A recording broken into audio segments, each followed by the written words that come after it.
तो इस वक्त हम लोग पॉपुलर हॉस्पिटल में हैं डॉक्टर ए के कौशिक जी के साथ।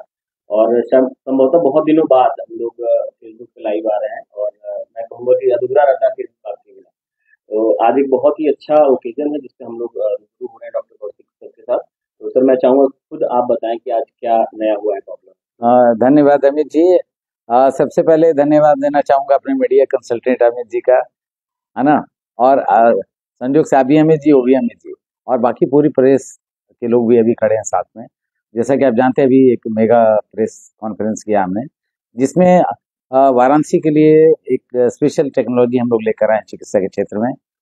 वो इंटरवेंशनल रेडियोलॉजी है। इंटरवेंशनल रेडियोलॉजी एक ऐसी टेक्नोलॉजी है जिसके द्वारा जटिल बीमारियों में जहां ऑपरेशंस करके हम इमीडिएटली मरीज की जान बचा सकते हैं, कठिन रोगों का, परिस्थितियों का नॉर्मल ला सकते हैं, ये इस विधि द्वारा करते हैं। सबसे इम्पोर्टेंट बात क्या है कि इंटरवेंशनल रेडियोलॉजिस्ट वाराणसी में नहीं है।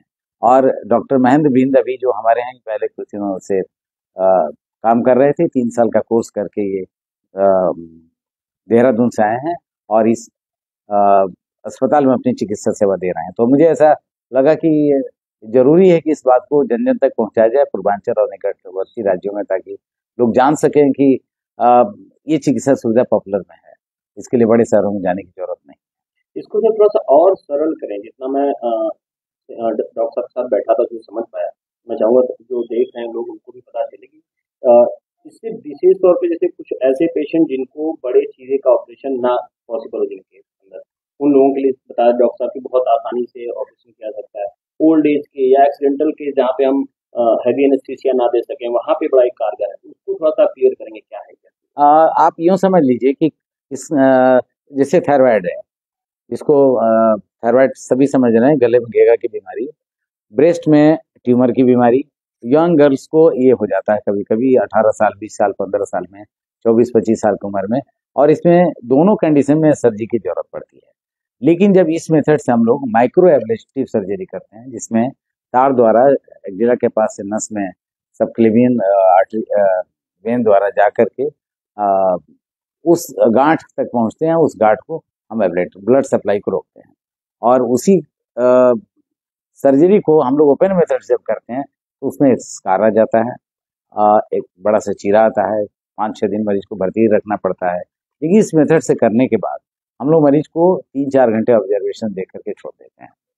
अगर एक्सीडेंट की भी बात करें तो कभी कभी पैरों में, अभी रिसेंटली हमारे यहाँ एक एक्सीडेंट का पेशेंट आया था, अभी पेशेंट एडमिट है डिलक्स प्लांट में। पैर का एक्सीडेंट हुआ, पैर में चोट लगी, मल्टीपल फ्रैक्चर्स थे, साथ में साथ आर्टरी ऑक्लूड हो गई थी।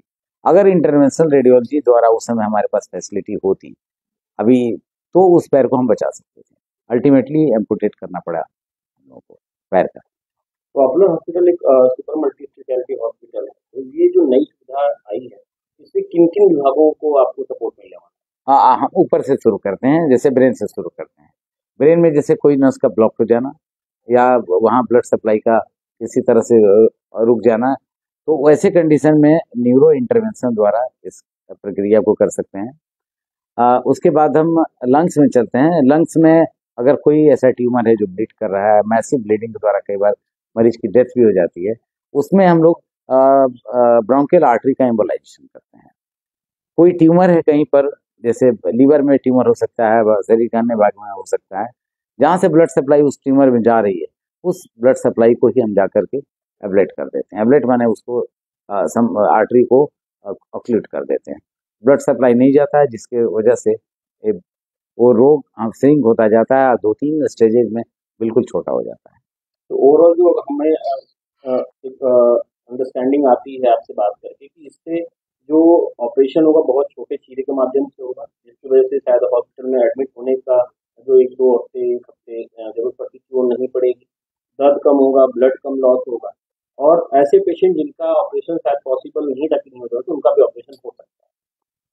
लेकिन सर इसकी कॉस्टिंग वाइज़ अगर हम बात करें, एक सामान्य ऑपरेशन और इस विधि से ऑपरेशन, दोनों में डिफरेंस कितना होगा या होगा कि नहीं? एक पहले बताना ये भी चाहूंगा कि मैं और भी कुछ एग्जांपल देना चाहूंगा। जैसे अभी कुछ दिनों की बात है, हम लोगों एक मरीज हमारे पास आया जिसका किडनी का पीसीएनएल का ऑपरेशन हुआ था, स्टोन को निकाला गया था लेजर द्वारा। वैसे कंडीशन में वो अचानक कोई नस में उसको चोट पहुंच गया और ब्लीड करने लगा। 14-15 दिन तक ब्लीडिंग होती रही, रुका नहीं। अल्टीमेटली उसको इंटरवेंशनल रेडियोलॉजी द्वारा ऐसे नहीं ठीक कर पाए हम लोग, इंटरवेंशनल रेडियोलॉजी द्वारा उस आर्टरी को रोकी गई है, तब जाके मरीज ठीक हुआ। तो ऐसे जहां भी वैस्कुलर एनोमलीज आ जाती है ना, उसमें ये एकदम रामबाण की तरह काम करता है, उस अंग को बचाता है, उस बीमारी को ठीक कर देता है। आपने क्या पूछा था? कॉस्टिंग वाइज में बोला था कि सामान्य अच्छा, ऑपरेशन और इस विधि से ऑपरेशन में कॉस्टिंग में ज्यादा डिफरेंस है या क्या है?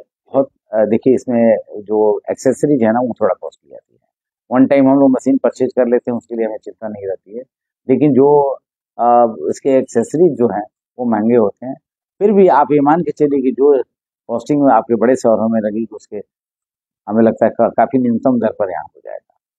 सर जैसा कि अभी आप बता रहे थे प्रेस कॉन्फ्रेंस में कि ये सुविधा पूर्वांचल में पहली बार लाई गई। तो सर जैसे मैं चाहूँगा कि एक ऐसा क्या जो आजकल गवर्नमेंट सुविधाएं दे रही है, आयुष्मान कार्ड की बात हम करें, तो उसके अंतर्गत इसके द्वारा ऑपरेशन कवर है नहीं? देखिए, ये मेथड इतना एक्सपर्ट मेथड है कि गवर्नमेंट के सारे जो अधिकारी हैं उनको सब पता है। धीरे धीरे इसमें इन प्रोसीजर्स को भी आयुष्मान के साथ साथ बाकी जितने टीपीए कंपनी है, गवर्नमेंट सेक्टर जैसे ईसीएचएस और ईएसआई के पैनल्स हैं, उसमें भी अब धीरे धीरे इंक्लूड हो गया है।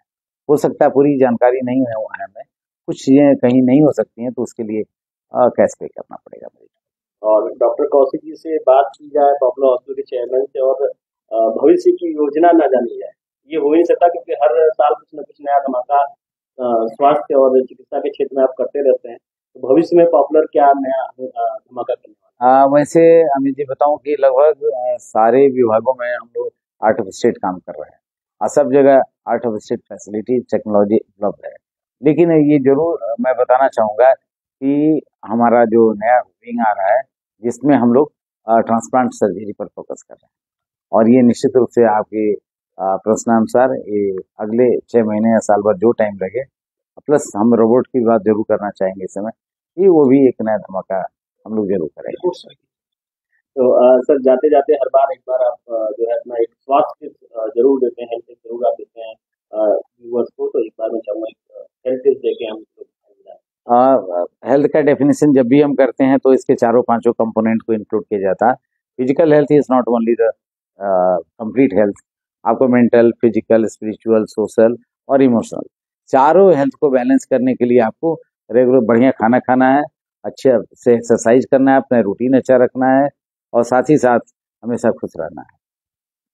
ये जरूरी है कि हम एक अपने जीवन को बेहतर बनाने के लिए इन चीजों को अपने रूटीन में अडॉप्ट करें।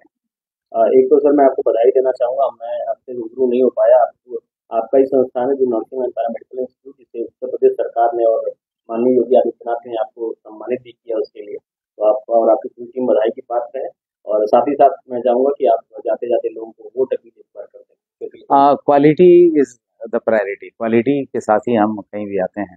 तो नर्सिंग कॉलेज में भी बड़ा अच्छा आपने टॉपिक रेज किया है, समय बिल्कुल जिस जो आपने टॉपिक लाया है, तो निश्चित रूप से सबसे बेस्ट डेस्टिनेशन के रूप में अपना popular paramedical and nursing institute है बछाव में। आप वहाँ पर निश्चिंत होकर के अपने बच्चों का मेडिकल एजुकेशन में लाना चाहते हैं तो आप एडमिशन करा सकते हैं। तो आपने बताया सर मेंटोर इंस्टीट्यूट समथिंग बनाया गया, तो क्या है ये, क्या हाँ, चीज़ है? एक्चुअली पूरे उत्तर प्रदेश में 926 नर्सिंग कॉलेजेज हैं। 926 कॉलेजेज की अ, गुणवत्ता की जांच की गई सरकार द्वारा, जिसमें निरामया करके एक प्रोजेक्ट आया था गवर्नमेंट का, जिसके में गुणवत्ता के स्टैंडर्ड्स सब फिक्स किए गए थे QCI, quality council of India द्वारा। उसमें हमारे इंस्टीट्यूट को ए ग्रेड और 100% मार्क्स मिला। जिस इंस्टीट्यूशन को ये मिला वो मेंटर इंस्टीट्यूट के रूप में माना गया, और मेंटर इंस्टीट्यूट का मतलब ये होता है कि now you have to train the other colleges. तो इवन गवर्नमेंट कॉलेजेस के ऊपर हमारा कॉलेज आया, आप पूरा गुणवत्तापूर्ण शिक्षा के लिए, इसलिए इसको मेंटर इंस्टीट्यूट में के रूप में उपाधि दी गई, और नंबर 1 इंस्टीट्यूट है आज उत्तर प्रदेश में। समाज और पर्यावरण के लिए भी हमेशा आप एक्टिव रहते हैं, जैसा भी मैंने कहा था। फिर मैं कहूँगा कि एक बार आप वोट अपील अवश्य करें, बिकॉज लोकसभा चुनाव होने वाले स्टार्ट होने वाले। देखिए, इसमें vote first, nation first, vote must, ये सबसे इम्पोर्टेंट स्लोगन है। Vote must and nation first. अपने देश के लिए हर नागरिक को पूरा तन मन के साथ लग करके पूरी वोटिंग देनी चाहिए, ताकि आप जैसे सरकार चाहते हैं, जैसा देश में सिचुएशन चाहते हैं उसके आप पूर्णतः सहभागी बने। हमारा एक दोस्त कहीं न कहीं से परिस्थितियों को अपने अनुकूल बना देता है या विपरीत बना देता है, जरूर सपोर्ट करें। Thank you so much sir, आप ऐसे ही पूर्वांचल को नई नई चिकित्सा सुविधाएं देते रहें और लोगों को स्वस्थ करते रहें। Thank you so much. Thank you Amit ji for this kind of recognition.